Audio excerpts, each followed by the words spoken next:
Prioritize sleep duration and quality. Of everything on this list, sleep may have the single strongest evidence behind it.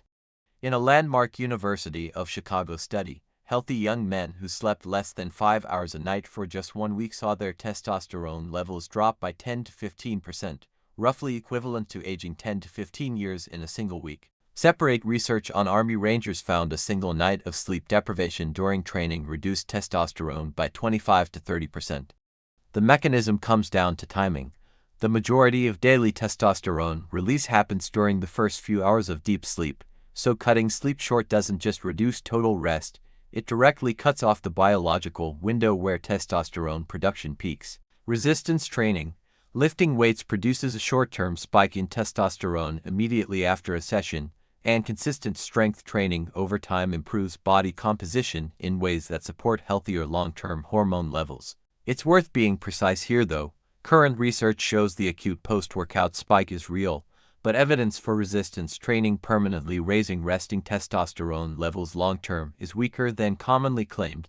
The bigger benefit is indirect, working through reduced body fat and improved insulin sensitivity, which are both strongly linked to healthier testosterone levels on their own. Reduce body fat, especially visceral fat. This is one of the most consistently supported findings in the research. Fat tissue contains an enzyme called aromatase, which actively converts testosterone into estrogen, meaning more body fat doesn't just correlate with lower testosterone, it actively drives the conversion. Human studies tracking men over time have found that for every kilogram of body weight lost, total testosterone increases by roughly 0.6%.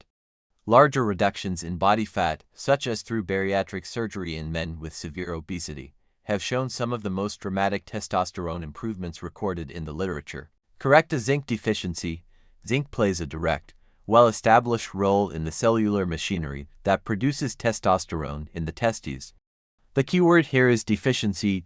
Zinc supplementation reliably raises testosterone in men who are actually deficient, but there's no strong evidence it raises levels further in men whose zinc status is already normal. Since zinc deficiency is relatively uncommon in developed countries with varied diets, this is a case where testing actual levels matters more than assuming supplementation will help. Correct a vitamin D deficiency.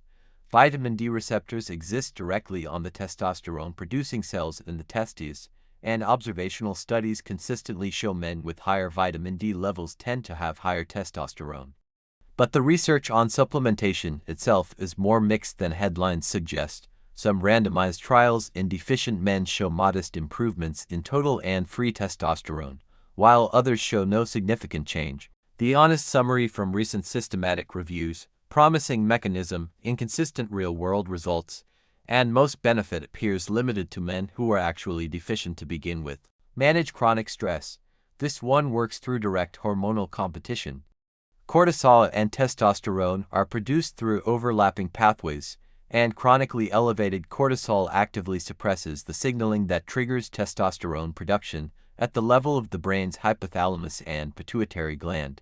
This isn't a vague stress is bad claim, it's a documented, direct antagonistic relationship between the two hormones. Chronic, ongoing stress appears to matter far more here than short-term or occasional stress, which the body is generally well-equipped to handle without lasting hormonal disruption. Reduce alcohol consumption. Chronic, heavy alcohol use has some of the clearest evidence of direct testicular damage of anything on this list. It impairs the Leydig cells responsible for testosterone production and can disrupt the hormonal signals from the brain that trigger production in the first place. The effect is dose-dependent. Occasional, moderate drinking hasn't shown the same consistent negative association, but sustained heavy use is one of the more reliably documented lifestyle causes of low testosterone in the research. Limit added sugar and manage insulin resistance. Insulin resistance and low testosterone frequently occur together, and the relationship appears to run in both directions. Insulin resistance promotes fat storage and inflammation that lower testosterone, while low testosterone itself worsens insulin sensitivity. This is less about any single food and more about the broader metabolic pattern. Diets consistently high in refined sugar contribute to the same visceral fat gain and insulin resistance already discussed as a major testosterone suppressor. Don't cut dietary fat to low. Testosterone is synthesized from cholesterol, which means it's a hormone literally built from fat molecules. Multiple studies on very low-fat diets have found measurable reductions in testosterone compared to moderate-fat diets, even when total calories are matched. This doesn't mean high-fat eating boosts testosterone above normal. It means going too low on dietary fat for extended periods can meaningfully impair the raw materials the body needs to produce it. Avoid overtraining. More exercise isn't automatically better here.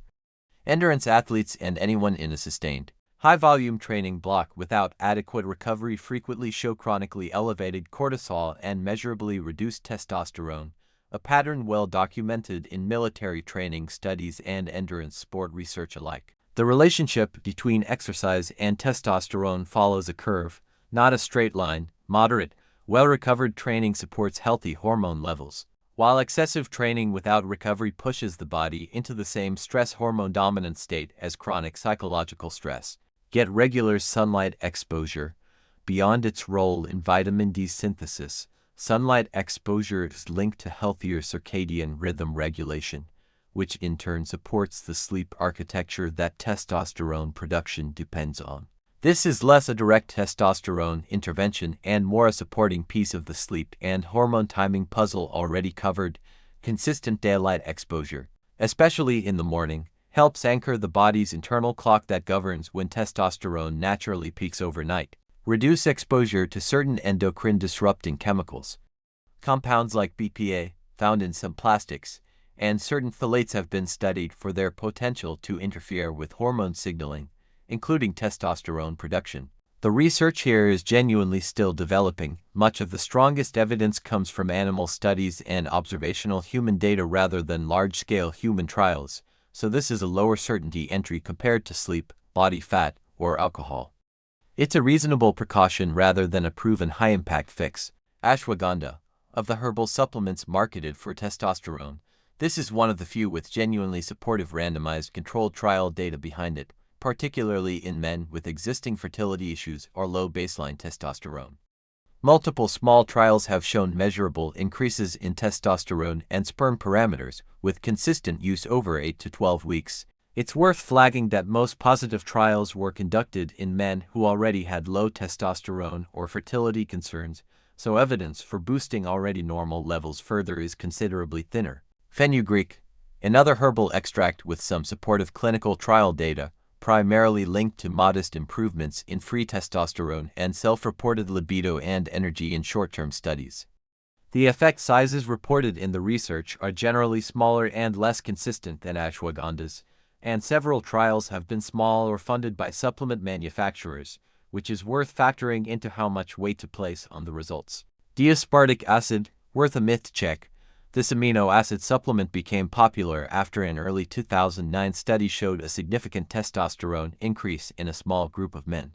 However, several larger, better-controlled follow-up studies, including in resistance-strained men, failed to replicate that effect, and some even showed testosterone decreasing with prolonged use. This is a useful example of why a single early study shouldn't be treated as settled science. The current body of evidence for D-aspartic acid as a testosterone booster is considerably weaker than its early popularity suggested. Get sleep apnea evaluated if suspected.